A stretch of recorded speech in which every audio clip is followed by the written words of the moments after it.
Bom dia para todo o proletariado. Bom dia para quem busca ascensão. Bom dia para quem não faz sexo casual, para quem não fornica antes do casamento.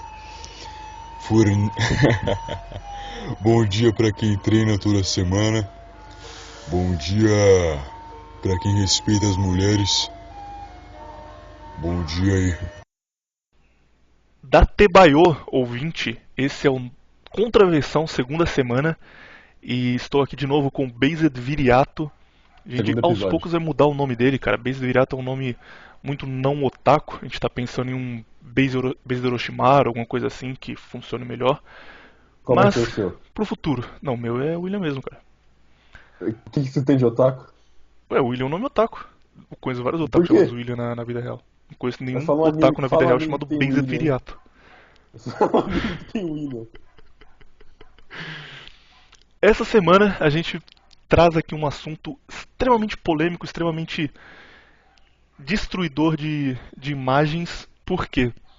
Vamos falar das fake news da história, das coisas que a gente tem como certas, a gente tem aquela imagem na nossa cabeça ali já pronta. Por exemplo, você olha pra um gladiador e você sabe, pô, esse é um gladiador, ele tá com a roupa de gladiador, ele tá com um capacete de gladiador, ele luta até a morte na arena como um gladiador faria. Mas que não são verdade, são propaganda, muito filme colocou isso na nossa cabeça, a gente acredita nelas. Mas a realidade era muito mais simples, muito menos glamurosa do que a gente acredita. Começando, menino Viriato, eu gostaria de não ir direto ao assunto, mas você respondesse uma coisa. Quando você era criança e você via, por exemplo, as pessoas falando sobre gladiadores, sobre vikings, sobre esses assuntos, você acreditava 100%? Ou você já tinha aquele bagulho na sua cabeça de, pô, isso tá errado, cara. Não, isso não faz sentido. Esses vikings shapeados, loiros, com cabelo penteado e dois machados em cada mão, isso tá errado. Como era o jovem Viriato. Cara, eu acreditava 100% em questão de gladiador. É porque eu gostava muito. Então, eu escutava. Eu gostava muito daquele filme do Russell Crowe, a gente vai falar disso mais pra frente. E aquele filme é bem cheio de mentira. É um filme bom, mas a maior parte tá ali é mentira. Já assistiu E os Spartacus, a Vikings. série? Hã? Já assistiu a série Spartacus? Não, já assistiu o filme antigo. É a mesma coisa, cara. Bom, É, emocionante, mas mentira pra caralho. exato. E questão de Vikings, eu falava pra você, quando eu era pequeno, eu achava que Viking era tipo Senhor dos Anéis, sabe? Achava que era história, que Uhum. era. Que não era verdade. Mas, enfim. Antes de a gente começar, duas coisas. O que você fala semana em vez de episódios? Aqui é um episódio, não é uma semana. Segunda coisa, é, agradecer aqui ao Rhett, que foi quem recomendou esse tema pra gente. E como a gente não pensou nisso antes, eu não sei, mas ele pensou pra nós e mandou. Então, Cara, obrigado, Rhett. Fica aí um Contravenção é o abraço pra ele. podcast que mais ouve os seus ouvintes, cara. Olha aqui o exemplo. Segunda semana a gente já tá fazendo aqui o tema enviado pelo ouvinte. Se você tem bons temas aí, pode mandar também. Mas tema bom, cara. Não vem com comente a economia da Áustria, não, que é chato pra caralho. Tema legal, tema interessante. E valeu aí, Red. Valeu, inclusive, a todas as pessoas que ouviram a primeira semana. Tivemos mais de 2.000 ouvintes no programa de estreia. Isso é muito bom. Obrigado aí pra vocês que ouviram, que indicaram pra turma. E espero que continue crescendo aqui. Valeu mesmo. Pronto pra começar, Viriato? Vamos. Primeiro, a primeira coisa. Roma é vista como um exemplo de bons costumes, de pessoas cultas. E quando você fala de Roma, a maioria das pessoas imagina uma turma na praça discutindo, falando de filosofia, discutindo questões de guerra, e pessoas muito inteligentes e muito acima de qualquer ser humano comum. Roma é muito glorificada como o lugar perfeito, o lugar onde a humanidade alcançou o seu ápice. Agora, existe uma parte de Roma que ainda é visível pra gente, que é a parte dos grafites de Roma. Essa é a palavra-chave se você quiser procurar mais sobre isso. Grafites de Roma, Google, você vai achar bastante coisa. O que acontece? Inicialmente, Pompeia era uma cidade que ficava à beira do Vesúvio, que é um vulcão. Esse vulcão entrou em erupção, Pompeia foi completamente destruída, mas como ela foi coberta por lava vulcânica, ela ficou fossilizada. Então, as pessoas morreram exatamente como elas estavam naquele momento e a cidade ficou meio que parada no tempo. Ninguém foi morar lá e aí você podia ir para lá fazer uma escavação, por exemplo, e encontrar é, objetos comuns que eram usados pelas pessoas, encontrar, por exemplo, dentro das tabernas, coisas que estavam sendo usadas no momento em que tudo caiu, encontrar grafite, por exemplo. A cidade ficou meio guardada no tempo e foi bastante estudada. Com o tempo, começaram a encontrar coisas muito chocantes. Por exemplo, em Vesúvio existia um grafite dizendo: Olá, Vitálio, Actius deseja à sua mãe os piores votos. E a turma falou: porra, como assim, cara? Os caras estavam se xingando, porque na época, isso aí, século XIX, início do século XX, ainda tinha essa ideia de que o passado todo mundo era belo e moral e as pessoas faziam todas as coisas corretas. E como assim o cara tá xingando alguém à toa? E, por exemplo, também em Pompeia existiam coisas bonitas. Existia, por exemplo, esse outro grafite que diz, obviamente isso aqui tudo é em latim, estou traduzindo para vocês, mas esse dizia: nada dura para sempre. Quando o sol brilha o suficiente, ele se entrega e volta para o oceano.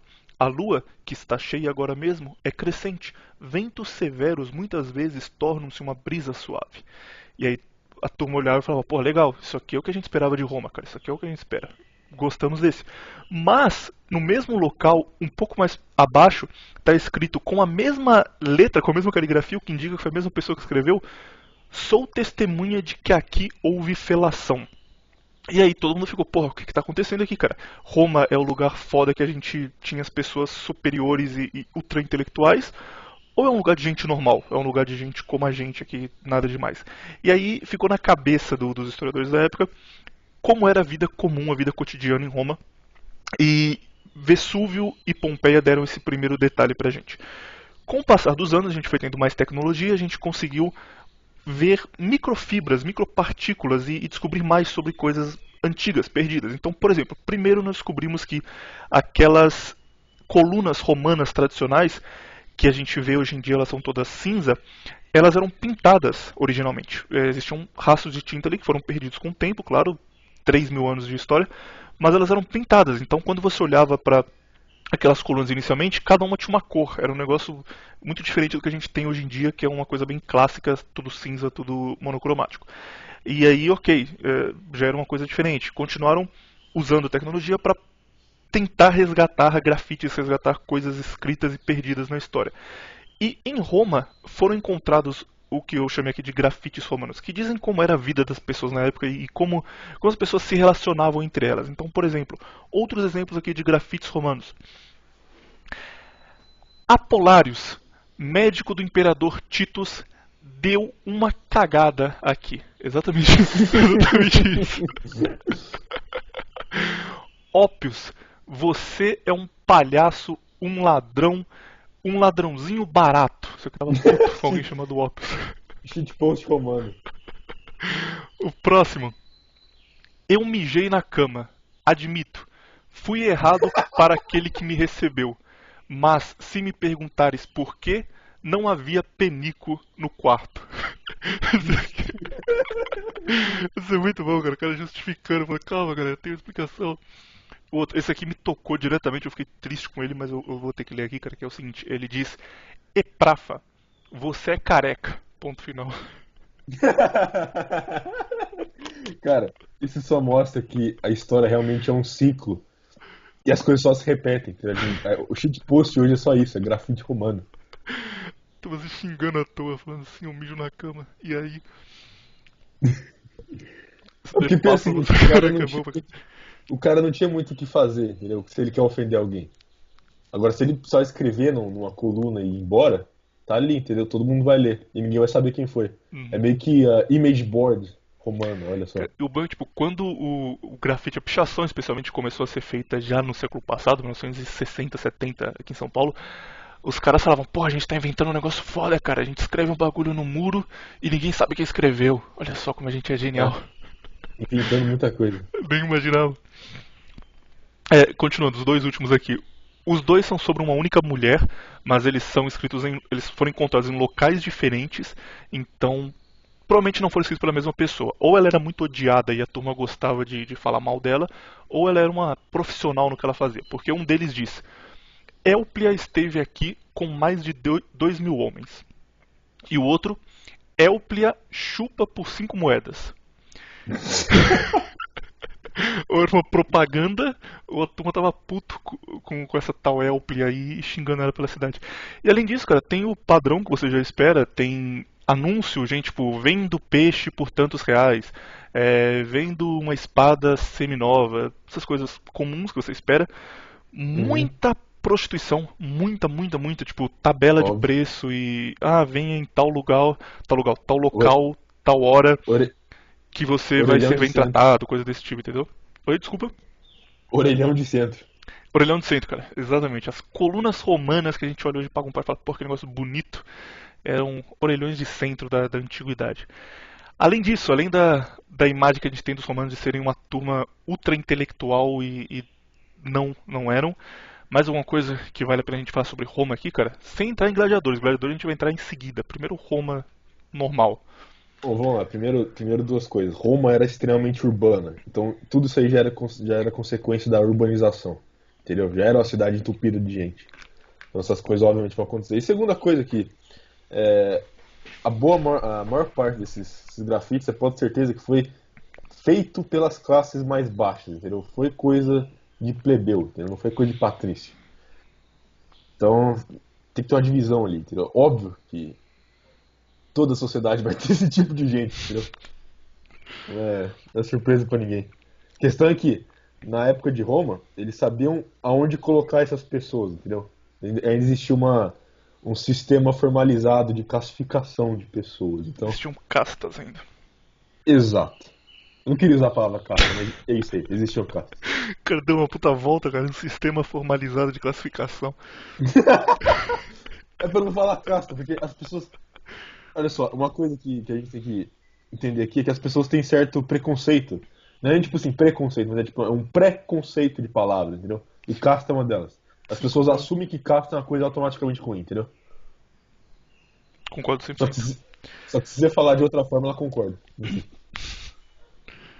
Boa tarde, cara. Você foi agora um nota 10 de retórica, convenceu a turma. Felizmente eu Vamos lá. acabei com o seu Eu vou- plano. Olha só, Mas olha só, funciona. olha só. Muito interessante que você tocou nessa questão de retórica, porque não sei se a gente vai falar disso hoje, provavelmente não, mas durante a queda de Roma, você vai perceber uma coisa, você vai perceber que as pessoas passam a desvalorizar fatos e valorizar muito mais a retórica, entendeu? Muita gente não foi convencida por fato de que o império estava se degradando, eles foram convencidos por retórica. Então, a gente pode concluir uma coisa, que na queda de uma civilização, o que mais vale é a retórica, entendeu? O pico da linguagem de uma civilização acontece exatamente no fim dela. Porque você vai precisar convencer as pessoas do que está acontecendo, entendeu? E elas não vão ser convencidas por fatos. Elas vão ser convencidas por persuasão, por retórica. Enfim, é isso. Você convencidas por gente no Twitter falando: aí galera, o mundo inteiro odeia os negros e os gays. E todas as empresas falando: não, a gente ama os negros e os gays, cara, a gente adora negros e gays. Todo mundo na rua falando: a gente adora negros e gays. E a turma: não, eles odeiam, eles odeiam. Quebra coisa, cara, faz manifestação. A gente tem que lutar contra isso aí. Exato. É uma guerra de retórica, não uma guerra de fato. Isso é um negócio que isso eu dou os parabéns pra esquerda, cara, porque eles são bons demais em retórica. E é um negócio Exato. que distorce a realidade num ponto que qualquer pessoa normal olha e fala, cara, eles estão malucos. Tipo, sei lá, a Nike é uma empresa racista, tá ligado? A Nike é uma empresa racista, a Nike tem que fazer mais. E, tipo, a Nike patrocina jogadores negros e atletas negros no geral há 50 anos, cara. A Nike dá dinheiro pra caralho pra comunidades negras de formas diretas e indiretas. E ainda assim, hoje em 2020 a turma fica, não, a Nike é uma empresa racista, a gente tem que fazer mais. A Nike, não, tá bom, a gente vai dar mais dinheiro. Não, tem que fazer mais do que isso. Não, tá bom, a gente vai. E não para, Só que tem cara. uma questão. Só que tem uma questão. A Nike pode fazer isso para negros, enquanto ela tem um monte de sweatshop na Ásia. Então, enquanto ela explora criança asiática, ela tá dando dinheiro para negro. É meio racista isso. Reparação Então, cultural, cara. Toda vez que um negro entrou numa loja de um chinês nos Estados Unidos, o chinês olhou um pouco feio pra ele, a Nike tá reparando a história, tá fazendo o correto, ah, é fazendo o verdade, bem. é verdade. E você vê como essa hipocrisia, não querendo te cortar, mas você vê como essa hipocrisia é grande quando você teve aquele vídeo lá na época que tava tendo bastante saque lá nos Estados Unidos, daquela mulher que saiu de um carro esporte, uma BMW, que devia ser uns US$ 200.000, entendeu? Presa num apartamento aqui no Brasil. Ela sai, entra correndo na loja, pega um monte de sapato, joga tudo dentro do carro e vai embora, entendeu? Aí você pensa, pô, quem que tá mais precisando daquilo? As crianças na Ásia que estão fazendo aqueles tênis ou a mulher com a BMW. Mas não, ela é negra, então ela precisa mais, claro. Enfim. Precisa mais a criança branca que mora no interior do Alabama, que tem Exato. 6 irmãos, Mora num trabalha desde os barraco. 5 anos, eles moram num trailer fudido. Ou essa Exato. mulher que sofre o racismo estrutural andando de BMW. Os caras que falam de racismo, enfim. Seguindo com Roma agora, que você disse muito bom, mostra como a sociedade ali já funcionava. Mas quando a gente pensa em Roma, a imagem que vem na cabeça imediatamente é a imagem dos gladiadores romanos. Até hoje, essa ideia do, nossa, esse cara é um gladiador. O Cruzeiro, por exemplo, tinha um jogador chamado Kleber, que ele era chamado de Kleber Gladiador, porque ele ficava puto e dava soco na cara do zagueiro do outro time. Então, nossa, o cara é um gladiador, caralho, como ele é foda. É uma imagem muito comum, faz muito parte do imaginário popular. E aí, vem uma coisa nova que é: eu acredito que Galvão Bueno seja o maior revisionista histórico vivo no Brasil. Por Eu ia quê? falar isso aí. Galvão Bueno, quando começou a transmitir o UFC, que durou 6 meses, largaram depois, Galvão Bueno cunhou um termo que era: eles são os gladiadores do terceiro milênio, quando ele viu o Anderson Silva dando canelada na turma. E todo mundo falou: peraí, Galvão, você tá louco? Calma, gladiadores eles lutavam até a morte e, nossa, os caras eram 3 metros de altura e lutando e cortando a cabeça. Calma, você acha que o Anderson Silva é um gladiador? Você tá louco, cara. E começou a fazer piada, gladiadores do terceiro milênio, virou uma piada na época. Mas Ele tava Galvão certo. Bueno estava corretíssimo, cara. Ele não podia estar mais certo. Ele fez a comparação perfeita do que eram os gladiadores comparando ao UFC. Por quê? Primeiro de tudo, nem todo gladiador era escravo. Então a gente tem essa imagem muito dos filmes de um gladiador que é um cara que foi capturado pelos romanos, obrigado a lutar para salvar a família dele e tal. Porque isso causa drama, porque isso faz você olhar e falar: porra, que foda, esse cara precisa vencer, olha só, ele tá sofrendo, ele tá lutando não porque ele quer, mas porque... Causa drama, cara, mas não é a verdade. Gladiadores em Roma eram vistos como atletas, então existiam escolas de gladiadores, por exemplo. Existiam lutadores lendários, gladiadores que se aposentaram há 30, 40 anos e eram idolatrados. Porra, aquele ali é o melhor que já existiu, sabe? Tipo, a gente tem com Pelé hoje em dia. Pô, esse cara é foda, esse cara era bom demais, saudade dele.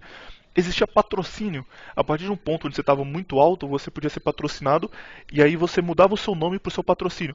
Obviamente eram coisas pequenas, então tipo, sei lá, o cara tinha uma barraca de peixe e a barraca de peixe dele chamava Victorious. Aí você ia chamar Victorious alguma coisa e fazer propaganda do peixe dele e falar: ó, eu venci porque eu comi o peixe Victorious. Então era um patrocínio menor, mas ainda assim, os caras ganhavam dinheiro com isso. Existiam propagandas, vitrôs, pinturas, então os gladiadores eles eram realmente atletas, eram os caras que estavam no holofote que a turma ia final de semana assistir e falar: porra, aquele cara ele nossa, ele tem uma movimentação boa, aquele ali é forte, eu gostei dele. O gladiador era muito mais um atleta do que um cara lutando até a morte depois de ser escravizado. Tanto que a minoria deles eram escravos. Não, e sem querer te interromper, mas. Não, cara, você tem que me interromper, cara. A gente tem. Estamos Eu aqui pra tenho que isso. interromper, senão você vai ficar lá 30 minutos aí falando sobre Não, eu vou ficar 40 minutos sendo Faustão, então me interrompa, por favor. Tá bom.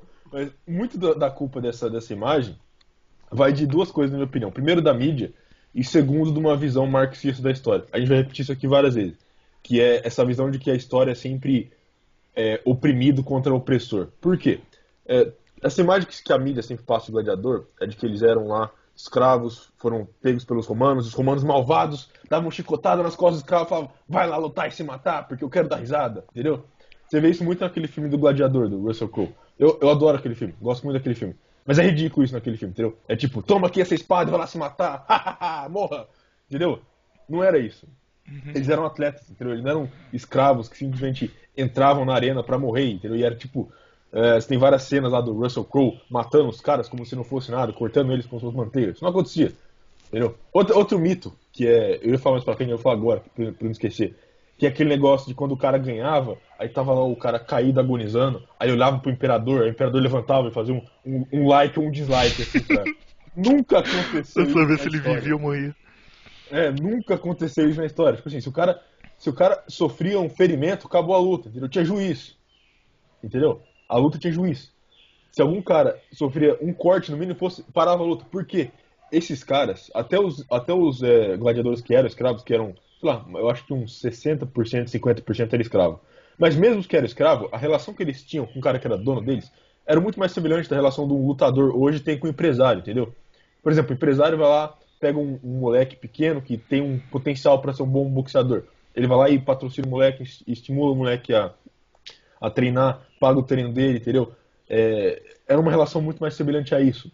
E mesmo assim, o cara que investe no gladiador, ele não quer ver o cara morrer ali, entendeu? É anos e anos de investimento ali pra ele tomar um corte na garganta do Russell Crowe e cair morto e ele gritar "Are you not entertained?" Entendeu? Não acontecia isso, entendeu? Mas a questão é, vamos lá, pra justificar.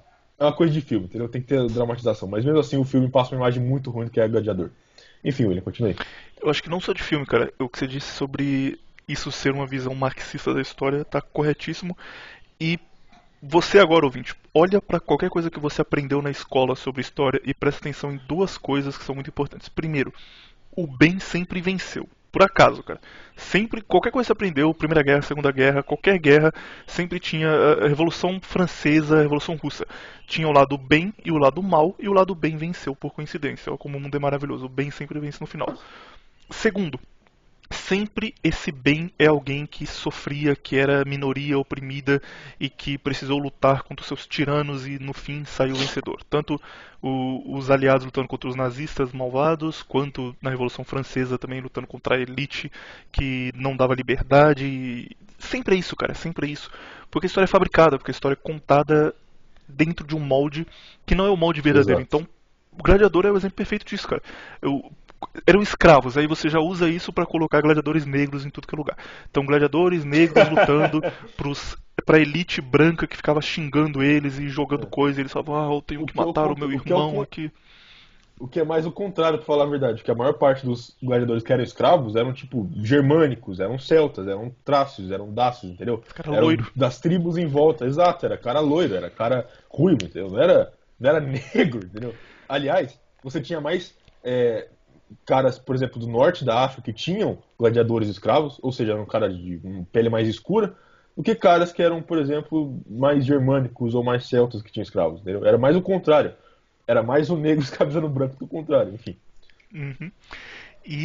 Mas aí, de novo, como isso entra dentro da fabricação da história, o que a gente tem quando você pensa em gladiador, o que você pensa 5 negros saindo na porrada e um branco olhando pra eles e falando, se matem agora, e comendo uma costela, comendo alguma coisa qualquer e falando, se matem, e os caras, pô, eu não quero fazer isso. Aplaudindo. E na vida real era o contrário, cara, era um maluco do norte da África escravizando uns loirinhos e falando, opa, não bate nele não, cara, para aí, parou, não bate mais não. Parou, caiu já era, acabou a luta.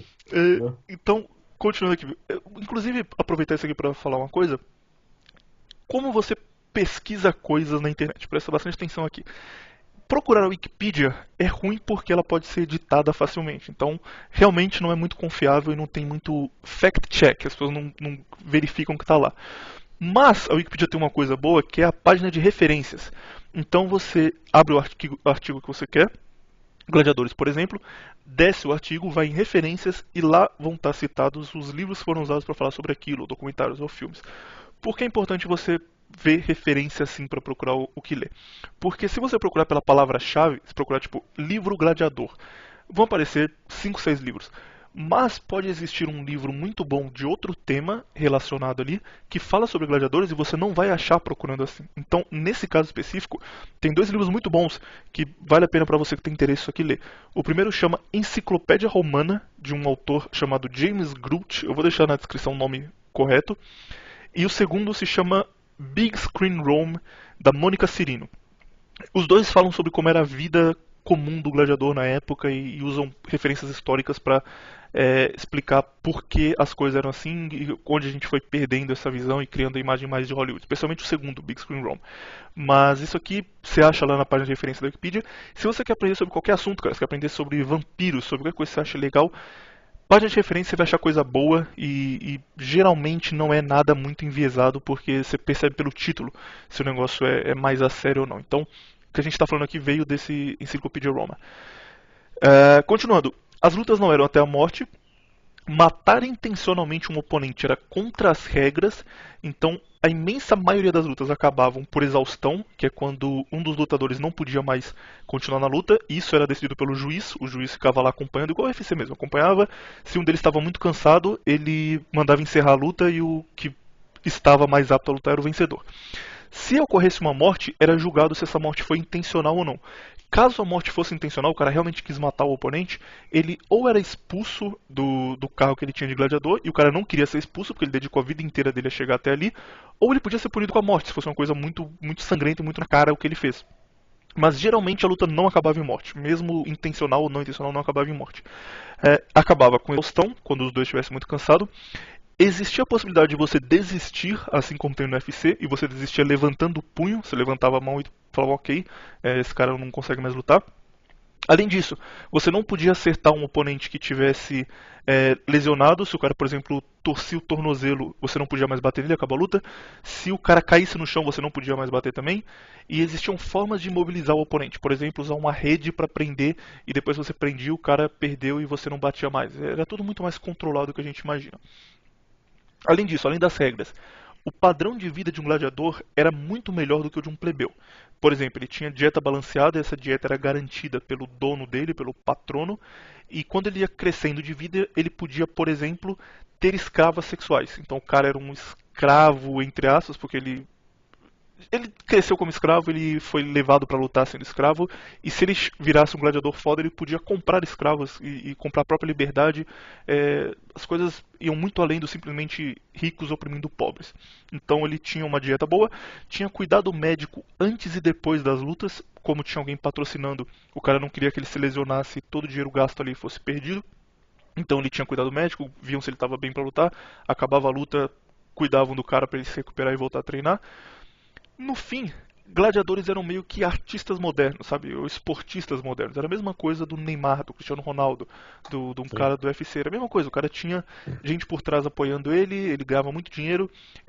As crianças de Roma, cada uma tinha seu gladiador favorito. E existiam os gladiadores históricos que todo mundo pagava pau. E existiam imagens para gladiadores, brinquedo de gladiador que eles deviam fazer com madeira, mas era lá, isso aqui é meu gladiador favorito. E vendiam em banca. Exatamente como a gente tem hoje, mas na Roma Antiga. E não tem nada a ver com essa imagem criada na nossa cabeça de guerreiros lutando até a morte pela liberdade ou porque a família deles vai ser morta se eles não conseguirem fazer isso. Exato, exato. Outra coisa também é que era extremamente lucrativo você ser ou você ter um gladiador. E nem só gladiador, mas você ser um atleta em geral em Roma. Por exemplo, uma coisa que dava muito dinheiro mesmo, que acontecia geralmente antes das lutas do gladiador ou depois, que era a corrida de biga. E teve um cara que chamava Caio Apuleio Diócles, eu até anotei aqui o nome dele, porque esse cara foi o atleta mais bem pago da história. Nunca, até hoje, nenhum Neymar, nenhum corredor de Fórmula 1, ninguém foi mais bem pago que esse cara. Esse cara é um corredor de biga. Ele veio da uma província na Lusitânia, e aí ele foi ganhando um monte de corrida até chegar em Roma. E aí ele começou a ser patrocinado em Roma. O cara chegou a receber 35 milhões, quer dizer, mais de 35 milhões de sersétios. Isso dá mais ou menos 2.600 quilos de ouro. O cara tinha dinheiro suficiente para poder financiar todo o exército romano por alguns meses, entendeu? O cara sozinho. Então o cara só correndo com biga. Ele não era nem gladiador, ele era só um corredor de biga. Ele podia comprar um país hoje em dia se ele ganhasse isso. Esse cara... O cálculo foi feito por quanto tempo esse cara conseguiria financiar o exército romano, certo? Então, tipo assim, conseguiria financiar o exército romano por alguns meses. O que seria equivalente a financiar o exército americano hoje por alguns meses, entendeu? Uhum. Então, tipo assim, o cara tinha muito dinheiro, isso que provavelmente daria uns bilhões aí fácil. E o cara ganhou tudo isso só com corrida de biga. Claro, ele passou a vida inteira fazendo corrida de biga. Se eu não me engano, ele tem mais ou menos aí umas 1.400, 1.500 vitórias, não lembro certo agora. Mas enfim, o cara passou a vida inteira fazendo corrida de biga, entendeu? E ele era o melhor nisso, de longe, entendeu? Ele era tipo o Ayrton Senna da biga, entendeu?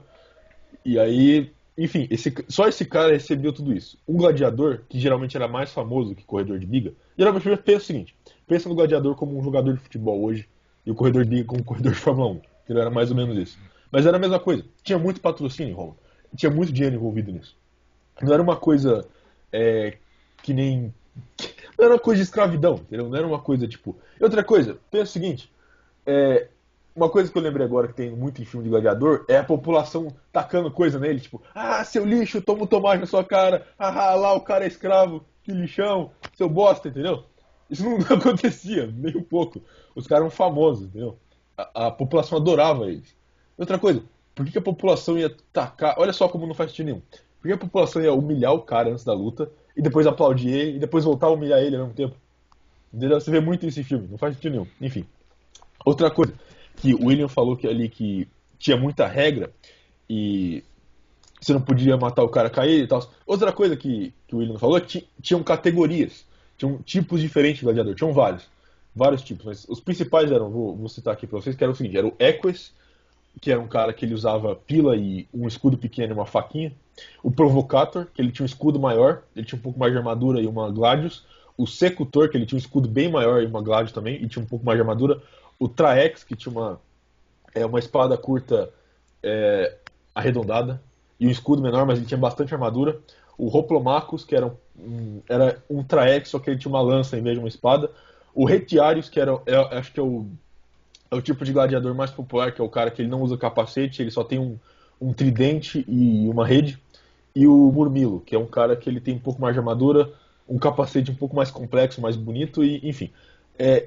Essas categorias diferentes, elas eram postas junto com umas às outras, de uma forma que seria equilibrado a luta, entendeu? Eles não colocavam um cara que teria uma derrota muito fácil contra outro, ou venceria muito fácil outro. Tipo a Era divisão de equilibrado. peso de hoje, né, do UFC. Exato, é exatamente a divisão de peso, entendeu? E outra coisa, o cara, quem escolhia essa categoria não era ele, era exatamente as pessoas que iam patrocinar ele e os juízes. Porque se o cara fosse mais alto, ele ia ser por exemplo, um secutor, que ele tem mais armadura e um escudo maior. Então, se o cara fosse muito baixo, ele ia conseguir carregar um escudo muito grande.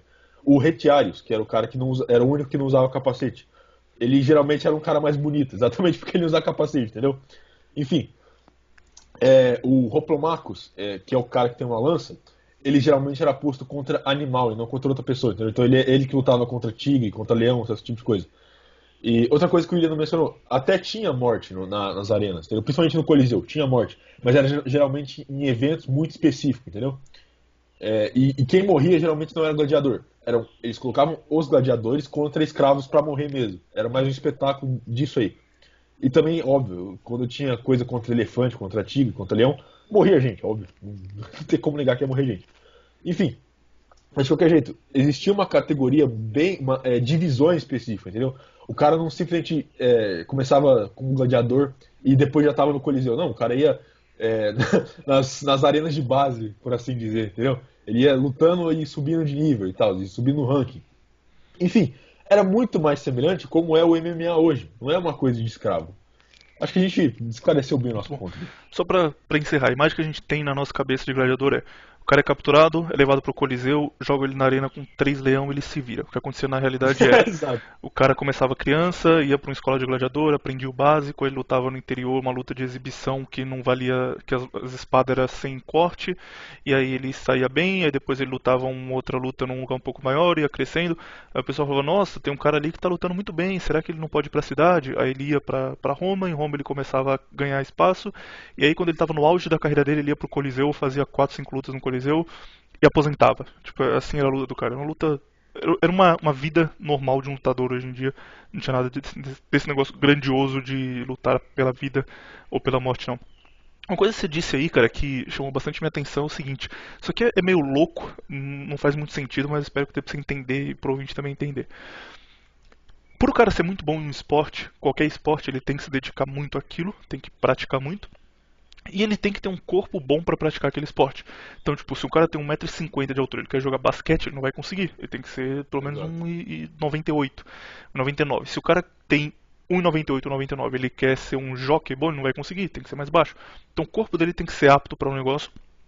E chega um ponto, cara, onde você tem um cara com o corpo perfeito pra fazer um negócio. Tipo, o Tiger Woods, que era jogador de golfe, ele tinha uma visão melhor do que a dos seres humanos comuns. Tipo, digamos que a gente tem uma visão nível 8, ele tinha uma 8.3, era um pouco melhor. Então ele conseguia enxergar mais longe e isso ajudava ele a mirar. E geralmente esses caras que estão num nível de rendimento muito alto, eles têm alguma mutação, alguma coisa no corpo deles que faz eles não cansarem, ou eles realizarem um movimento repetitivo sem cansar, alguma coisa que faz eles serem bons naquele esporte. O que acontece? Esses esportes mortos, tipo biga, que ninguém pratica mais, provavelmente, cara, em algum momento, ou até hoje mesmo, alguém tem um corpo perfeito pra isso, um corpo, tipo, o cara, se ele colocasse ele numa biga, ele ia ser o melhor do mundo imediatamente, porque o cara nasceu pra aquilo. Só que ele não sabe, então o cara tem tipo 1,85 de altura, tem músculo da hora, tem uma visão boa, ele tem tudo que ele precisava pra ser o cara foda da Big e ganhar bilhões de petrodólares se ele tivesse nascido nessa época. Mas como ele nasceu hoje no Capão Redondo, esse cara vai trabalhar a vida inteira de entregador do iFood. Ele não sabe, tipo, ele não tem a menor ideia que ele tem um corpo perfeito pra fazer um bagulho. E o mesmo pode ter acontecido no passado, cara. Talvez nasceu alguém numa dessas vilas e o cara foi zoado, oh, aquele cara ali gigante, que mongol. E o cara hoje em dia seria um jogador de basquete foda, se ele tivesse nascido em outra época. E nunca vai saber isso. E o cara só perdeu a chance porque ele nasceu no período errado. Só uma curiosidade, esse negócio da biga, você até consegue comparar uma coisa hoje, skate. Porque a Ah não, biga cara, que você não, precisava não vem bastante... não, não vem não. Não, calma. Vem Deixa eu defender falar skate só. não, cara. Não vou defender skate, eu só vou dizer uma coisa, que dá pra você comparar porque um esporte que precisa de muito equilíbrio e outro esporte que precisa de muito equilíbrio, entendeu? Se o cara é bom em equilibrar uma coisa como skate, não precisa ser skate, pode ser, sei lá, patins, sei lá, bicicleta. Se o cara é bom de equilíbrio, entendeu? Se o cara tem um equilíbrio muito bom, ele ia ser bom na biga, entendeu? É isso que eu tô querendo dizer. Eu Você odeio ia defender skatista também. skate também, cara. Ainda bem que Não, não. cara, eu não ligo pra skate. Meu problema é com skatista, esses skatistas urbanos aí. Se o cara anda de skate no meio do mato, sem problema. Skatistas da roça. É tipo. Bom, mas tinha outra É, coisa que eu queria falar sobre o Gladiador também, esqueci. Ah, é, que a gente tava falando da questão de aparência, que nem, por exemplo, o cara que ele era o Retiarius, que era o que eu não falei, o cara que não usa capacete, ele só usa um tridente e uma lança e uma rede. Esse cara tinha que ser bonito, entendeu? Se o cara fosse feio, eles iam jogar um capacete na cara dele, cobrir ele inteiro e tipo, foda-se, entendeu? E outra coisa, eles geralmente colocavam o Retiarius, por ele ser bonito, pra lutar com outras pessoas que não iriam ferir a cara dele, entendeu? Era meio que um espetáculo mesmo. E porque eu tô falando isso porque você falou que não tinha muito essa coisa de luta por glória, e tal, mas tinha uma certa luta por glória. Era um espetáculo, entendeu? E a gente tá comparando com o UFC, mas dá pra você comparar também com o que é WWE hoje, sabe? Da questão dos caras criarem personagens, porque eles faziam isso, eles criavam rivalidades entre gladiadores para os caras terem algo mais dramático, tinha uma certa encenação, do tipo, eu me vingarei contra você porque você me venceu da outra vez, entendeu? Existia essa forma teatral do negócio. sim. Um exemplo de como era teatral é que, por exemplo, existiram lutas de imperadores romanos na arena e, obviamente, o imperador tinha zero risco, cara. Então, colocavam ele pra lutar contra um animal, mas era um animal que já tava cansado pra caralho, então ele só ia ficar parado no meio. Castrate, O cara ia verdade. lá, dava uma lançada nele e matou. Tipo, era feito como um circo. Ó, o imperador vai enfrentar um leão. Aí o cara ia lá, matava o leão do jeito mais controlado possível, zero risco, e olha, é o matador de leões. E era comum, cara. E patrocinadores, inclusive, podiam lutar. Obviamente era muito caro, porque tinha muita gente lá. Tipo, o Coliseu, por exemplo, cabia 80 mil pessoas, então era um público muito grande. Mas se você tivesse muito dinheiro e quisesse, você podia comprar a sua luta na arena. E aí você decidia se ia lutar contra um cara que era um gladiador que você sabia que você ia perder, mas só queria ter experiência, ou contra um animal também, e fazer um animal meio zoado pra você lutar contra. Mas era um circo, cara. Era um negócio pra turma se Sim, sim. divertir. Final de semana ir lá ver, igual a gente vê um menino Ney hoje em dia, eles iam os gladiadores e depois voltavam para suas vidas normais. Isso aí, e outra coisa, você falou dessa questão dos imperadores na arena, eu me lembrei de um fato que a gente pode falar que é Cômodo. Cômodo, pra quem não sabe o que é Cômodo, foi um imperador romano, filho de Marco Aurélio. E ele é o cara que tá no filme do Gladiador. O filme tem, aquilo que apresentam no filme dele não faz justiça. Na verdade, ele era muito pior. Porque uma coisa que ele fazia muito era isso de entrar na arena e forjar a luta. Ele fazia isso por dias, entendeu? Ele ficava, tipo, vários dias, um atrás do outro, forjando a luta dele na arena e obrigava todo mundo ir lá assistir. E ele colocava uma pele de leão, só uma pele de leão, ficava pelado, só com uma pele de leão, e ia pra cima de gladiador. Tipo assim, ele pagava gladiador famoso, experiente, pra ele matar o cara depois, entendeu? Tipo assim, ele não iria matar o cara na luta, só que ele ia lá e matava o cara de qualquer jeito. Porque ele sabia que o cara não podia fazer nada contra ele, porque ele era imperador. Aí ele matava o cara, e tipo assim, o que o juiz ia fazer? Expulsar o imperador? Não podia, né? Então, simplesmente, tipo assim, o Cômodo, um dos motivos por qual o Gladiador foi meio que acabando por volta do Império Romano, começou mais ou menos aí com Cômodo, porque primeiro que ele matou vários gladiadores que eram famosos e desincentivou a galera de patrocinar gladiador, porque o que adiantava você patrocinar o cara se o cara ia cair na arena com o cômodo ia cortar a cabeça dele e você não ia poder fazer nada. Ele fazia um negócio também que era completamente contra as regras, que era, acabou a luta, ele mesmo descia na arena, via todo mundo que tava ferido e matava o cara. E Exato. mesma coisa, pessoal, não vou gastar dinheiro se o meu gladiador torcer o tornozelo, ele vai morrer no final, vou É. perder tudo. Então, o cômodo meio que arruinou os gladiadores. Ele foi o começo do fim. Ali. Depois disso aí só teve. Foi daí pra baixo, entendeu? E aí, sei lá, acho que foi mais ou menos. Não vou lembrar agora, foi 300, Isso. 300, 400, por aí. O gladiador acabou e só tinha corrida de biga até o final do Império. Foi exatamente o fim de Cômodo. Cômodo foi 280 até 300 e pouco, quando foi o auge dele.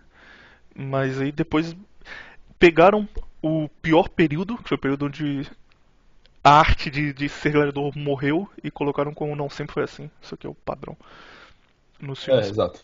Vamos pro próximo agora. Esse aqui, cara, vai deixar a turma brava num nível. Seguinte. Qual é o santo graal da internet, especialmente no meio que a gente está inserido de terceira posição? A turma que você não pode falar nada, que já fica todo mundo puto e fala: tá falando dos meus ancestrais, seu maluco. Vikings. Vikings tem Não, duas. mas achei que ia ser outra coisa, mano. Isso quer dizer o quê? Do jeito que você falou, achei que, sei lá, vai ser Mussolini. Não, cara. Mussolini é perfeito sem defeitos. Não pode falar nada mal Aí, dele. ó, viu? Exatamente. Aí, você provou o seu ponto. O cara tinha 5 amantes, mas fora isso ele era gente boa, cara. Vikings, cara, tem algumas questões aqui e vamos tratar elas separadamente. Primeiro, os mitos comuns, tradicionais. Por exemplo, a vestimenta deles. Todo mundo imagina Vikings como uns caras gigantes, gigantes, literalmente gigantes, shapeados, cabelo com trança e bonitos pra caralho, lutando com um machado, sei lá, um machado qualquer foda. Primeiro que a vestimenta já está errada. Primeiro, Vikings não tinham aquele capacete com chifre tradicional. Isso aí foi inventado por Richard Wagner quando ele começou a escrever sobre a história da Alemanha, a história da Europa como um todo mais tarde. E ele fazia peças de teatro que eram encenadas na Alemanha e o figurinista dele teve a ideia de colocar os vikings com chifres porque eles iam parecer mais intimidadores, iam dar mais medo para quem estivesse assistindo. Era uma ópera, então ele precisava passar esse impacto visual. E aí surgiu a imagem do viking com chifre.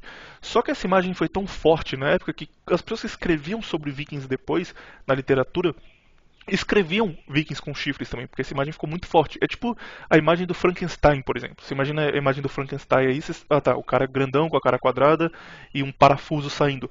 Aquela imagem foi criada por Bela Lugosi, que era um ator de Hollywood muito relevante. O cara criou Drácula, criou o próprio Frankenstein, a Múmia, tudo isso. E a mesma coisa aconteceu com Richard Wagner na imagem do Gladiador. Então o Gladiador com um chifre não existiu na vida real. Gladiador. Desculpa, eu confundi. O Viking com chifre não existiu na vida real. Só que, ó, tem um porém. Você sabe por que o Wagner representou isso com chifre? Não, por quê? Porque bem na época que ele estava no seu auge de escrever peças e tal, acharam em Waterloo um capacete celta que tinha chifre, entendeu? Se você pesquisar aí, Waterloo Helmet, vai aparecer o capacete que eu tô falando. Que é um capacete que na verdade é cerimonial, só que os caras teorizavam que era de batalha, mas era cerimonial, não era de batalha. Mas era um capacete de bronze que tinha 2 chifres mesmo, que é exatamente do jeito que o Wagner fazia. Então eles, por acharem isso na mesma época, ele falou, nossa, isso aqui tá no auge, então o Vikings também usava isso aqui, vamos pôr isso aqui, entendeu? Mas na verdade é óbvio, é um erro histórico, mas é por isso que ele colocou, entendeu?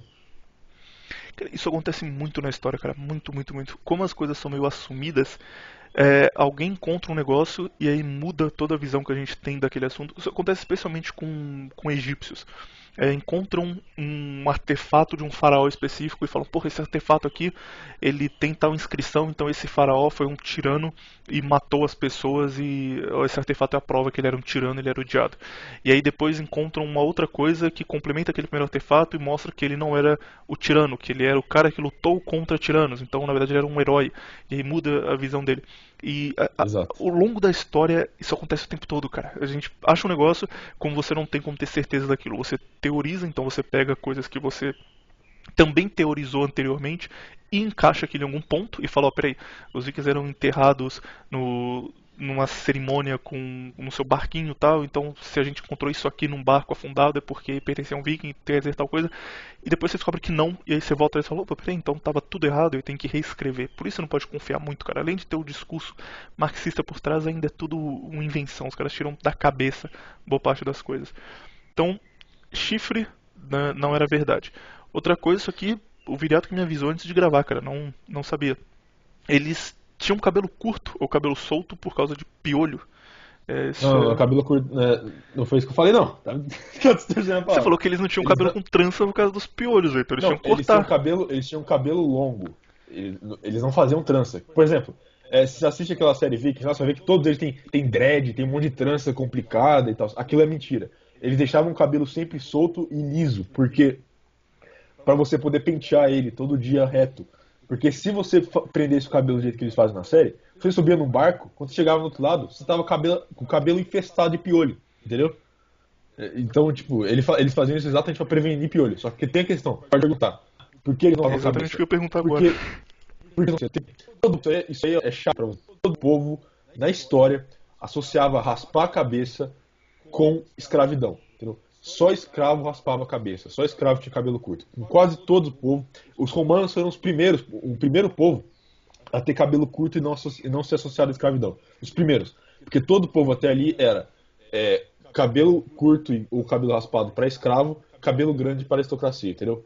Todo o povo. Você pega desde, sei lá, da Grécia Antiga até, por exemplo, mas na verdade teve um período ali que só os espartanos tinham cabelo grande. Acho que foi mais ou menos na época de Sócrates, um pouco ali depois, os atenienses começam a cortar o cabelo. Mas até ali, todo mundo tinha cabelo grande, em qualquer lugar do mundo. Enfim.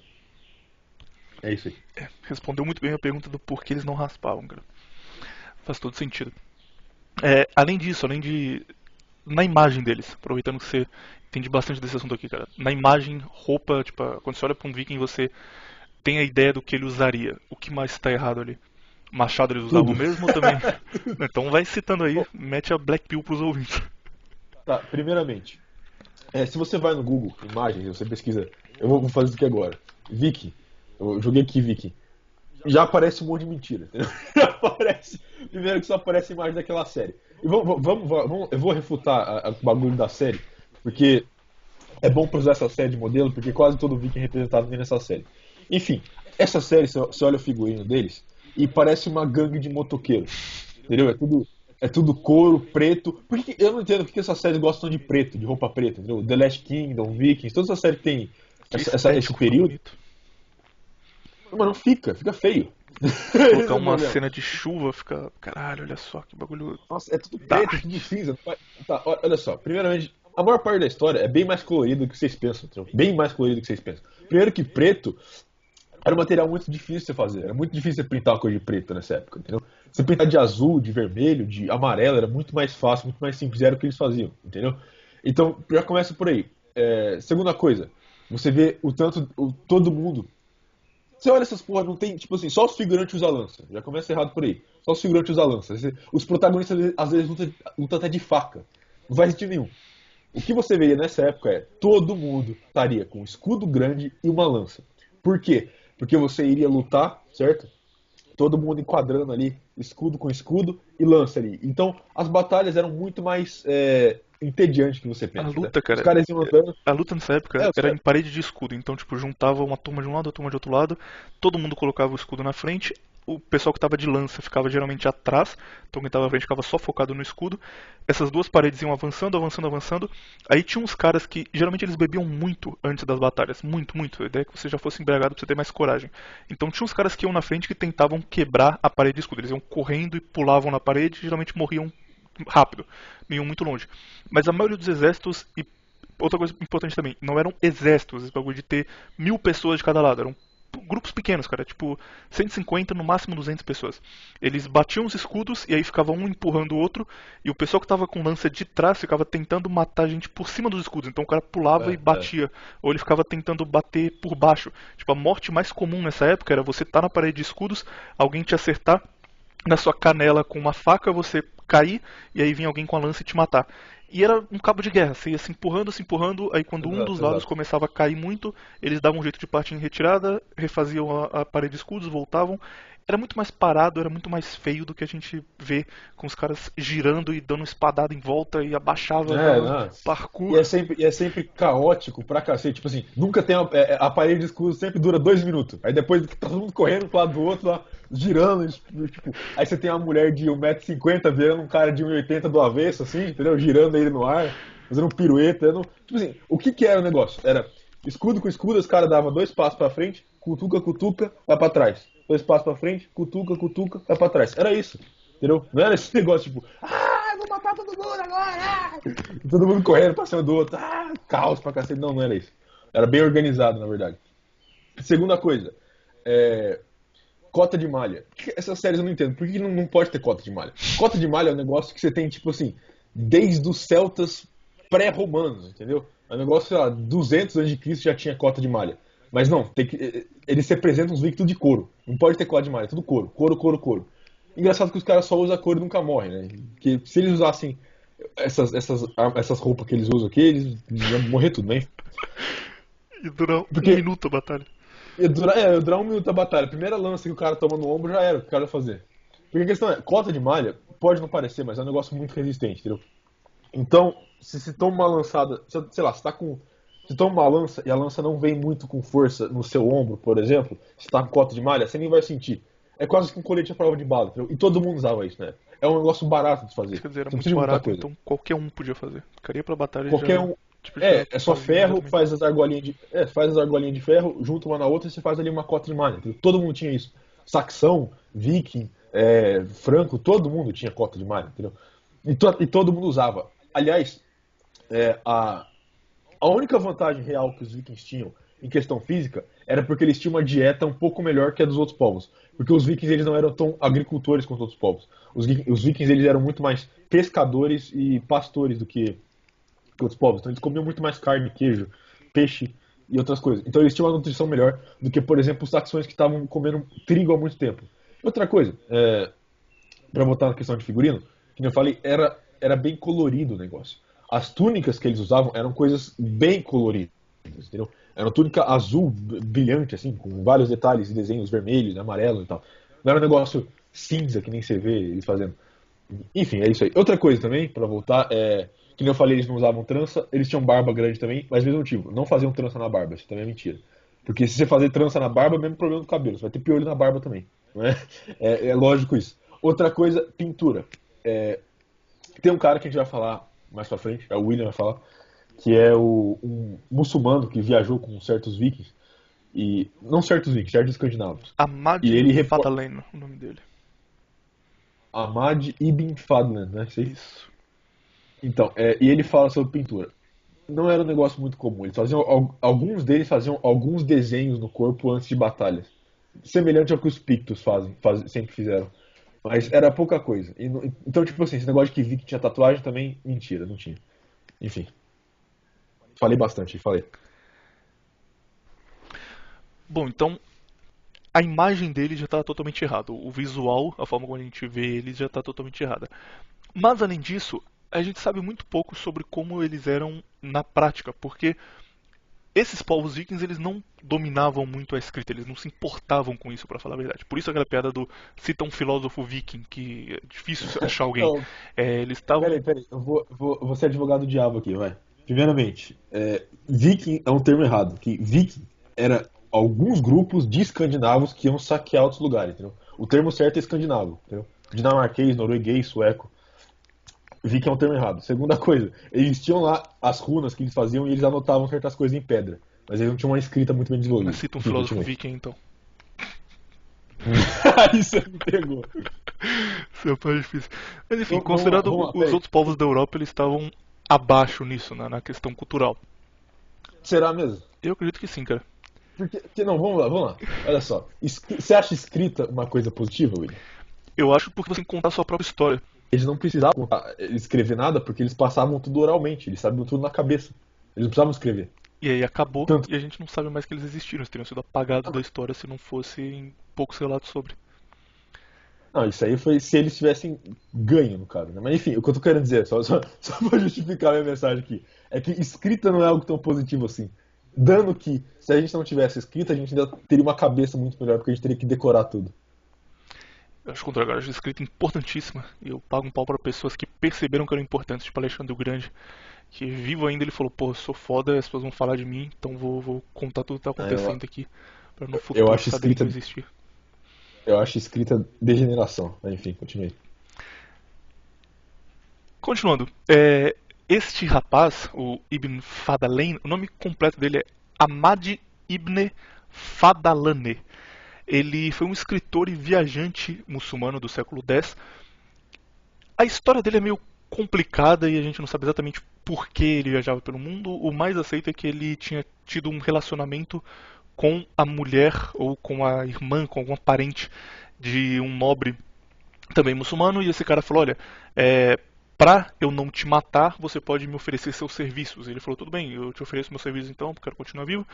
E começou a trabalhar para esse nobre e viajar o mundo atrás de rotas comerciais. Então ele viajava para lugares para tentar fazer acordos pro nobre ao qual ele tinha traído a honra e ganhou a vida com isso. Foi um viajante bem famoso, escrevia sobre essas viagens, isso é o mais importante.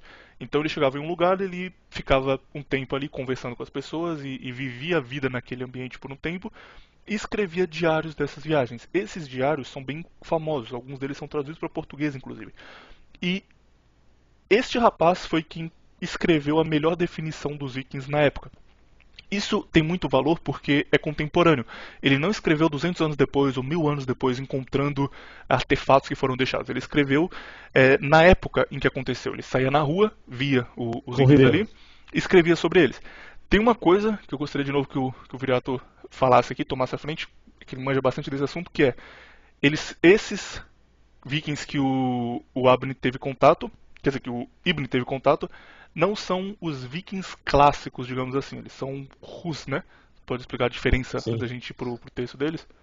Tá, primeiro, é que volta que eu já falei antes. Tipo assim, viking não é um termo certo. Viking era um grupo, alguns grupos de escandinavos que iam saquear outros povos. Isso era, eles saíam como viking, entendeu? Era tipo um ato de ser viking, entendeu?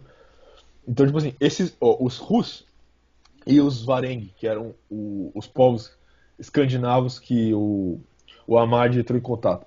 Eles eram basicamente suecos que saíram da Suécia como vikings, alguns como vikings, outros como exploradores, mercadores, enfim.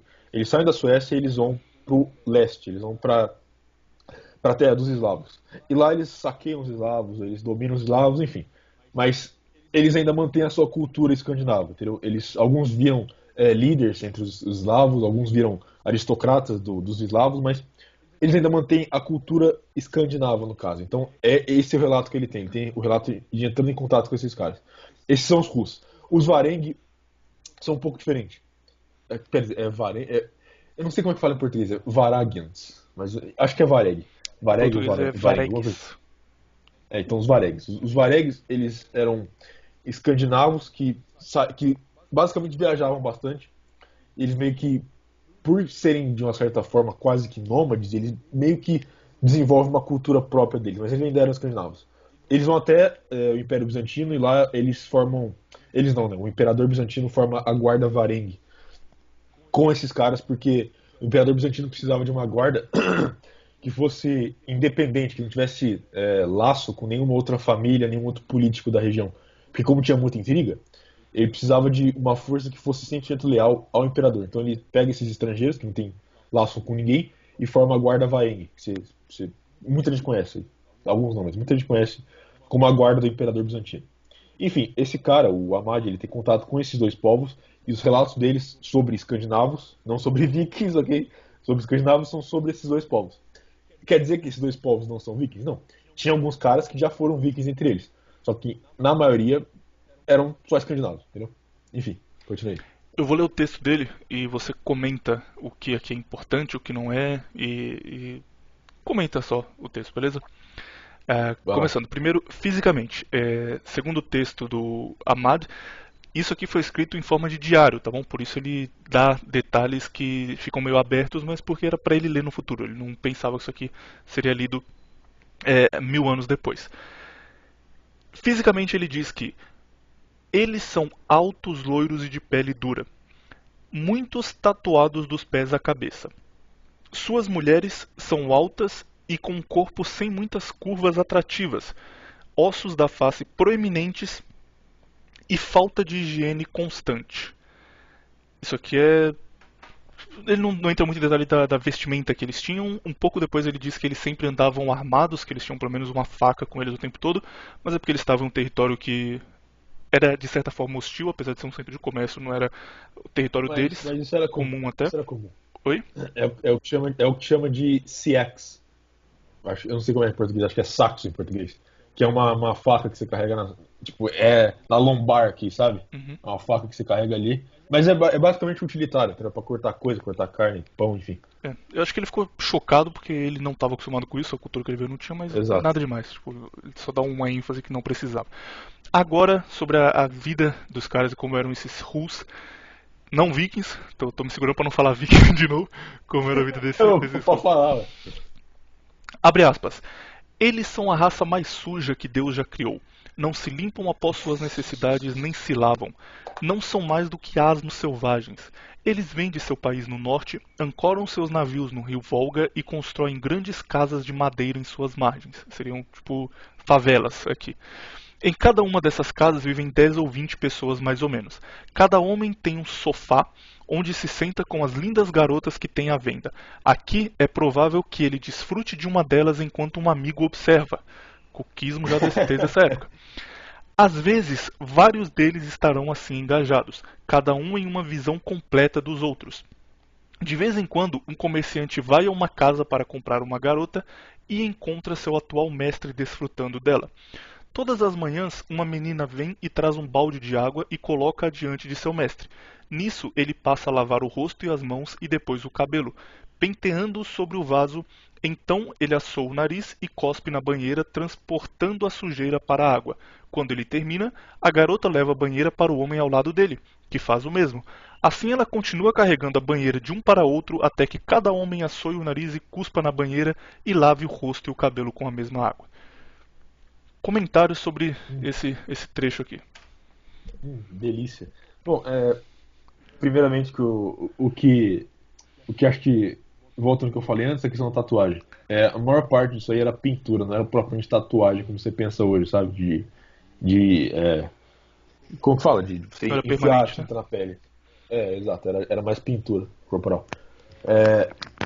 As outras coisas, eu volto ao que eu falo. Tem pessoas que dizem que os vikings eram muito mais higiênicos. Eles usam o argumento de que, por exemplo, foram eles que ensinaram os ingleses a tomar banho.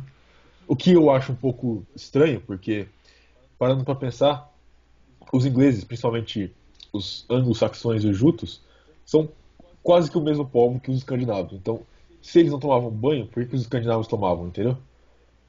Então, olha só. Eu não quero passar pano, não quero parecer que eu tô passando pano. Mas a gente tem que lembrar que o cara que escreveu isso era um muçulmano e o choque cultural era algo muito grande. Entendeu? Então, eu acho que a gente deve levar o que ele escreve como diz em inglês, with a grain of salt, entendeu? Uma certa dúvida. Mas enfim, a questão era que a maior parte das pessoas nessa época não eram muito higiênicas mesmo. Tipo, logo de cara. Então não me surpreende que eles eram dessa forma. Enfim. Ok, agora isso aqui. Ok, a gente também tem que ser sincero e dizer que nessa época não existia a ideia de quarto de privacidade. As casas tinham áreas comuns, especialmente na Europa. Então era normal, por exemplo, um casal ter filhos e o casal tinha um quarto onde todo mundo dormia. A casa, no geral, era um cômodo único onde todo mundo dormia. E o casal tinha relações sexuais ali e não tinha problema de, tipo, nossos filhos estão dormindo do lado. Isso acontecia, ok. Mas esse relato aqui do era normal os homens desfrutarem de suas lindas moças com os amigos ao lado, isso aqui eu nunca vi, cara, pessoas de fora. Você acha que a gente pode considerar cuquismo aqui? Ou tem uma inspiração também? Depende, ela tá comendo a mulher dele ou a mulher do amigo? Não, ele tá com mulher que ia ser vendida depois, de nenhum dos dois. Então, pra ele era consumir um produto aqui. Ah, cara, sei não, hein. Não, tipo assim, é o que eu falei antes da gente gravar, eu acho que a maior parte das mulheres que esses caras tinham, esses russos que o cara entrou em contato, não eram escandinavas, eram a maior parte, não todas, mas a maior parte eram escravas, geralmente eslavas, que eles pegaram de outros povos, entendeu? É. Principalmente dos eslavos. Eles não Sendo tratavam escravas faz as sentido mulheres porque deles a dessa forma. visão. Sendo escravas faz sentido porque a visão era. Não é uma pessoa, é um escravo, é um produto que a gente vai vender. Mas ainda assim é estranho, cara. Não sei, não. Esse Não, trecho aqui é o que me deixa. é estranho, é estranho, é estranho. Vamos tirar um estranho. Eu achei muito bom também a parte de literalmente os caras morarem em favelas, cara. Eles Ah, outra chegam às coisa que você tem que margens do lembrar rio é que Volga, constroem casas de madeira e vão 20 pessoas morar dentro. ó, duas coisas pra lembrar aí, pra lembrar ao ouvinte, lembrar a você também, que é o seguinte: o Ahmad, ele era um nobre muçulmano, entendeu? Ele era um nobre árabe. Ele era da nobreza árabe. Já esses caras que ele encontrou eram plebeus, entendeu? Eram plebeus escandinavos, não eram propriamente. Não era nobre com nobre, entendeu? Então era um choque de um nobre árabe vendo plebeus de outro povo, entendeu? Lembrando isso aí. Não propriamente plebeus, né? Porque os escandinavos eles não tinham uma divisão muito clara. Tinha uma divisão, mas não era muito clara. Era mais entre escravo e não escravo do que entre plebeu e aristocracia, que nem outros povos. Vamos pro último tema aqui. A gente vai ter uma ligação também indireta com Vikings, com escandinavos, né? Desculpa. Mas é o seguinte: índios. Toda vez que você vê uma pessoa falando de índio em rede social, é sempre num tom que, nossa, imagina só se a gente entregasse o Ah, Brasil para os índios. Imagina se a eles gente eram tão devolvesse a terra para pacíficos. eles, como seria maravilhoso. Como? Enfim, a gente. Não, pode falar. Falei. Não, eu já ia começar, mas. E basicamente, por que a gente tem essa imagem de índio como sendo algo pacífico? Eles só sentavam de mão dada, e com perna cruzada no chão, fumando cachimbo, não é isso? Exatamente. De onde vem essa ideia de que os índios eram pacíficos, eram bonzinhos e que foram corrompidos? Tem muita coisa europeia aqui. Essa imagem não é nossa, ela veio desde de Rousseau com a ideia do bom selvagem. Então, o ser humano originalmente ele é bom, o ser humano selvagem, digamos assim, o ser humano sem contato com a sociedade, ele é bom e a sociedade é que o corrompe. Isso aí chegou com uma carga muito pesada pra gente depois. O Brasil teve bastante influência francesa, especialmente na cultura. E também porque nós tivemos os heróis indígenas, Macunaíma, esses grandes heróis que o naturalismo brasileiro, especialmente pela literatura, promoveu. Então nós construímos uma imagem de que o índio era bom, o índio era cativo, o índio ele estava ali apenas usando a natureza, usando o que a natureza oferecia para ele, vivendo em comunhão, e de repente vem o europeu malvado, de novo o discurso marxista. Vem o europeu malvado da Europa, branco, mais uma vez, e oprime o índio, toma tudo que o índio tem, e o índio é renegado a quilombos, a lugares pequenos, e fica isolado ali sem ter contato com a natureza que ele tanto amava porque o europeu roubou tudo dele. Essa é uma imagem muito forte. Não é bem assim na realidade. Então, um exemplo que faz a ligação com os vikings aqui é a chegada de vikings no Canadá, né, em Vinland. Você pode contar essa história pra gente? Depois a gente fala as implicações dela, o que ela mostra sobre os índios na realidade? Bom, quando eu acho que o nome do cara que chegou em Vinland primeiro foi Leif Erikson, eu acho que é isso. Exato. Aí depois foi outro cara lá que é o. Tem até aquele anime dele lá, o Vinland Saga lá, que é o Thorfinn, sei lá o que. Enfim, é, eles descobrem que tem uma terra ali, depois da Islândia, e essa terra é onde hoje é o norte, onde hoje é o norte do Canadá. Basicamente eles chegam lá, veem que tem a terra, acham a terra muito boa, eles voltam, trazem mais gente e formam uma comunidade lá. Enfim, passam-se alguns anos e você não tem mais ideia do que aconteceu lá. Tipo, some essa comunidade, entendeu? Eles fazem esse assentamento de terra lá e some da história. Você sabe o que eles fizeram, não sabe o que aconteceu. Bom, o que aconteceu dá pra você teorizar. Os índios falaram mataram ele, entendeu? Porque a questão é o seguinte, essa ideia de que os índios eram pacíficos e que ficavam sentados fumando cachimbo na boa é mentira, completamente mentira. Primeiro que, pensa o seguinte, na Europa, só no pouco oeste europeu, tinha uma variedade gigantesca de povos, etnias diferentes, tribos diferentes, etc. Você acha que na América era diferente disso? Claro que não. Você tinha uma variedade gigantesca de povos, etnias e tribos, etc. E entre eles tinham muitas guerras e guerras sanguinárias. Você tem relatos de tribos genocidando outras, entendeu? Tem relatos de tribos canibais comendo outras tribos Por inteiras. exemplo, o ritual da antropofagia, que era praticado pelos tupinambás, é uma coisa que já tinha sido abandonada na Europa há muito tempo e era praticado pelos índios aqui. Isso durou no Brasil até o século XVIII, mas quando os europeus chegaram era uma coisa bastante comum, porque os tupinambás estavam em grande número nas nossas terras. Eles acreditavam que se você consumisse a carne do seu inimigo, você ia ter a força vital dele, você ia ficar mais forte. Então, eles não Exato. lutavam pra te matar como um europeu lutaria. O cara ia tentar te matar pra tomar um território ok. Ele lutava pra capturar você ferido, levar você E comer. pra tribo dele e lá você seria cozinhado vivo, ou eles iam te comer vivo mesmo, cortar partes suas e irem comendo, e com isso eles teriam a sua força. E isso era muito pior do que você lutar uma guerra na Europa, cara. Imagina o medo que um europeu ou que os próprios escandinavos tiveram quando eles estavam lá na colônia deles, de saber que tem pessoas que conhecem o território onde você está, que estão em maioria, que tem E pode te comer. exatamente, que querem te comer, que querem capturar você e todo mundo que tá com você pra ser comido vivo. Não era nada bonzinho não, cara. Não imagina o pessoal lá puxando fumo e cantando musiquinha, porque esse índio não existiu. Bom, então, desde a América do Norte até a América do Sul, o que você tem essa narrativa de que os europeus chegaram e tomaram a terra dos índios de uma forma maligna, mataram todos os índios, mataram as crianças, mataram as mulheres. Primeiro que não foi bem assim. Vamos primeiro começar da parte moral disso, entre aspas. Mas uma pergunta pra você. Se você não consegue defender a sua terra, ela é sua? Você tem direito a ela? Você tem algum direito natural à sua terra? Se alguém chega e toma ela de você com qualquer facilidade? Aí eu te faço a pergunta pelo motivo seguinte. Tanto em todo lugar da América, em todo lugar do Novo Mundo, essas tribos que tinham essas terras que foram tomadas pelos europeus, eles também tomaram essas terras de outras tribos, que tomaram essas terras de outras tribos, e tomaram essas terras de outras tribos. Entendeu? A história é um ciclo dessa mesma terra sendo tomada por vários e vários povos diferentes, entendeu? Antes dos Apaches tomarem aquela terra, eles tomaram aquela terra de outra tribo indígena, que eles mataram todos e você nem sabe o nome deles, entendeu? Eles mataram todas aquelas tribos, enterraram os ossos deles e ali eles se assentaram. Pra história dessas Os europeus tribos, só os fizeram a Apaches mesma são coisa. os vilões, enquanto pra história dos Apaches, o Exato. europeu é o vilão. Exato, exatamente. Isso é o ciclo da história. Chega um povo, domina o outro, porque ele é mais forte.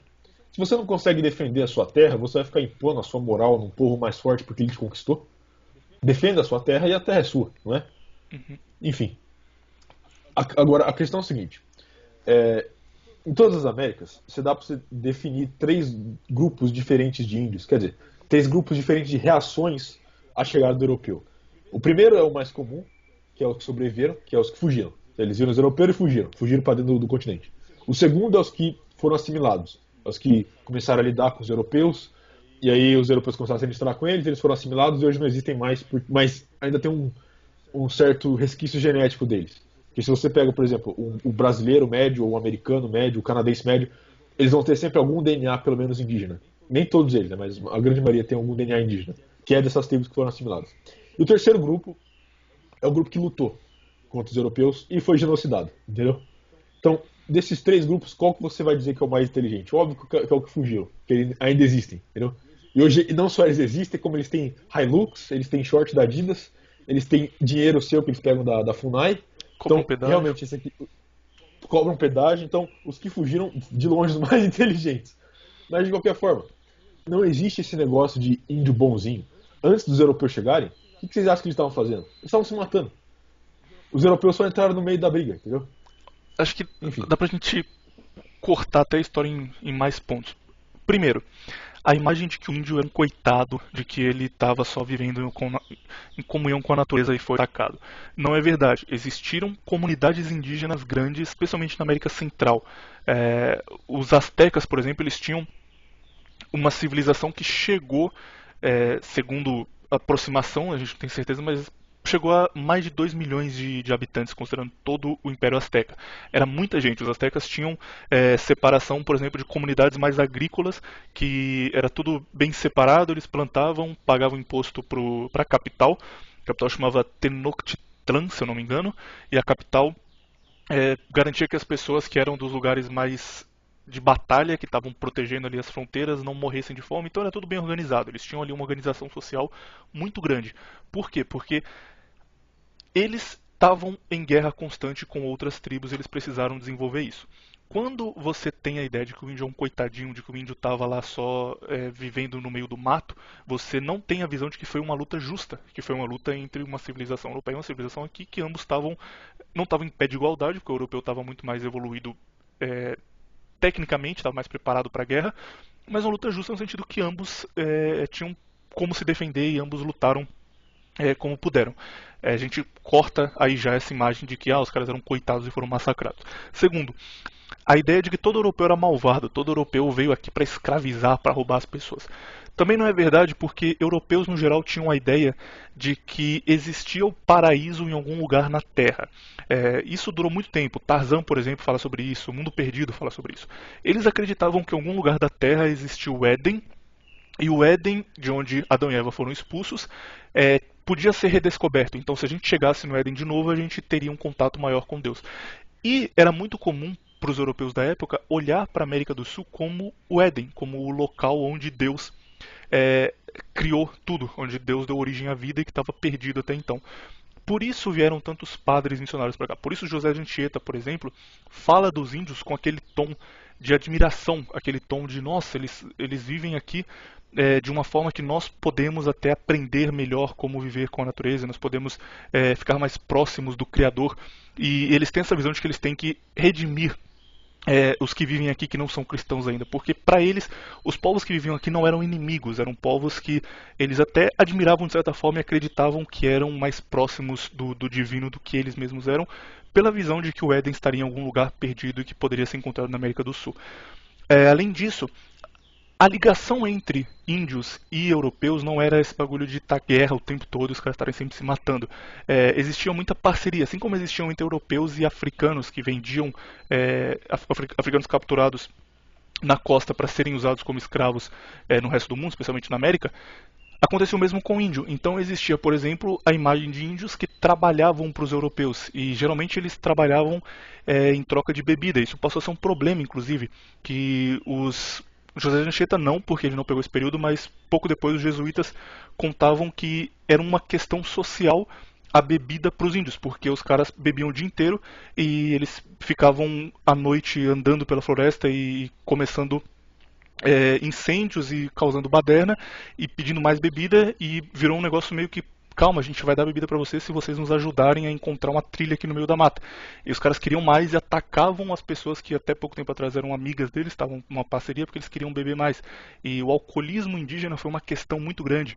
De novo, afasta dessa imagem de os índios bonzinhos, isolados, que eram atacados o tempo todo.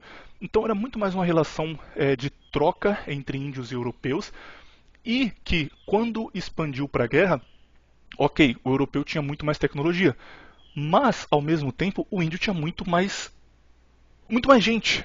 Você tinha milhões de índios contra algumas centenas de europeus. Então era muito mais justo a questão. E o que eu acho que acontece e que a gente ignora completamente é: o índio lutou uma batalha e perdeu essa batalha, especialmente os que resolveram lutar direto, os que foram assimilados não perderam diretamente, mas perderam a sua cultura, os que se isolaram estão melhor do que a gente hoje em dia, com mais dinheiro no banco. Mas o índio, no geral, ele lidou com o europeu como ele lidava com qualquer outra pessoa que chegasse no seu território, ou tentando negociar, ou tentando expulsar, ou capturando. Foi uma batalha justa, que no fim os europeus venceram, e a imagem do índio bonzinho, coitado, que precisa ter reparação histórica, é uma imagem completamente inventada para, de novo, demonizar o europeu e dizer que ele é culpado de todo mal que existe no mundo. Outra coisa também, enquanto os europeus, quando capturavam o índio, eles ofereciam, sei lá, rendimento, ofereciam os caras se converter, eles se adaptassem à cultura, eles deixavam o cara embora, entendeu? O que o índio fazia quando capturava um europeu? É o que a gente falou antes, né? Ele fazia um jantar. Exato. Então, outra coisa, muitas das pessoas que saíram da Europa em direção à América, principalmente a América do Norte, eram famílias fugindo, entendeu? De perseguição na Inglaterra. Era gente querendo terra para plantar. Eram crianças, eram mulheres muitas vezes, entendeu? Não era questão de, por exemplo, Eu vou lá pra roubar todo mundo e matar índio. Não era isso. É isso que eles pintam nos livros, entendeu? Enfim, acho que a gente já falou pra caramba. Você especialmente. Às vezes eu empolgo, cara. Isso que você falou que não ia falar de índio, né? E uma coisa última pra gente falar desse assunto é: o europeu que saía da Europa pra vir pra cá colonizar as Américas, o cara tinha uma coragem absurda, cara, porque você pensa viajar da Europa para o Brasil, hoje em dia é tranquilo, cara. Você pega um avião, chegou. Você pega um navio, fica lá uma Acabou. semana e chegou. Nessa época, cara, você entrava no navio e você não sabia onde você ia parar. Era tipo, ó, entra aí, a Exato. gente tem comida para um mês, se acabar um mês vocês se viram, come rato, come um outro, dá um jeito. E se tudo der certo, a gente chega em algum lugar. E a turma ia, cara. Navios que não davam segurança, que não tinham mantimentos e um risco absurdo. Só de ter coragem de fazer essa viagem, o cara já era muito foda. E pra depois ele ser apagado e ele virar o vilão. Ele é o cara mau que batia em índio e estuprava a pessoa e Ele fazia é tudo o, errado. ele é o, ele é ele é o opressor. Exatamente, cara. Tudo que a gente falou aqui remete bastante a essa visão marxista da história de opressor contra oprimido. Toda a história é isso, é opressor oprimindo alguém e esse oprimido se revoltando contra a opressão. Muito bom, hein? Esse assunto que nós falamos aqui rende muito. Tem mais algumas fake news históricas, mais algumas visões completamente erradas que as pessoas têm por senso A comum. história inteira. E a gente pode trazer isso futuramente, se vocês gostaram aí, avisem nos comentários, a gente faz uma parte 2, 3 e tem bastante coisa mesmo para falar. E é muito provável que falemos especificamente de alguns assuntos aqui mais a fundo, tipo gladiadores, por exemplo, rende bastante coisa. Ou, sei lá, como era o esporte em Roma, como era o esporte na antiguidade. Essas coisas são interessantes e a gente vai trazer pro futuro. Mas se gostou desse formato aqui, avise, comenta, diz o que você achou e tiver sugestões para a próxima pauta, assim como o menino Ratch mandou para essa aqui, fique à vontade. Virato, tem uma mensagem para os nossos ouvintes? Sim, busque conhecimento. Bilu,ET. É isso. Ah, uma última coisa também. Estou pensando em organizar um campeonato aqui pela Nova Vertente. Seria um campeonato de Street Fighter, mas é muito difícil fazer Street Fighter porque o online é uma merda e não funciona direito, vai ter muito lag, não vai dar certo. Então nós mudamos para um campeonato de Tekken 7. Se você tem Tekken 7 no PS4, tem interesse em jogar um campeonato bem organizado, com narração, Não transmissão na tem, Twitch, tudo isso, manda mensagem aí que a gente vai organizar isso. não tem crossplay do Tekken 7? Não, cara, só no console direto. Só PS4 contra PS4. Que pena. Não se participava Eu também. tenho eu tenho no PC aqui. Mas enfim, você tem no PS4 ou se tiver no PC também pode ser. A gente faz um com Viriato. Torcer pra ele não decepcionar a gente. Saber um combo lá pelo menos. Eu tenho no PC. Tá bom, é É só uma isso. boa, mas futuramente o 980 terá um canal na Twitch pra fazer live. Então é só comentar aí se tiver interesse. Vamos ver quantas pessoas estão interessadas pra organizar. É isso, muito obrigado por terem ouvido. Datebayo, sayonara e até semana que vem. Se despede, menino Viriato, pra gente ir. Tchau. Porra, cara. Esse despedido é uma decepção toda semana, hein? Por que, Pô, cara? eu preparei um Datebayo sayonara. Tem que ser um bagulho japonês Tchau, bonito. que eu falo o quê? Falar, Eu falo o quê, mano? adeus, moçada. Tchau, galerinha. Se inscreve no canal e ativa o sininho e dá joinha e dá o cu também. Muito bom. Mais, você quer? Agora foi uma boa despedida, cara. Você acabou de ouvir Podcast Nova Vertente com William e Peter Viriato.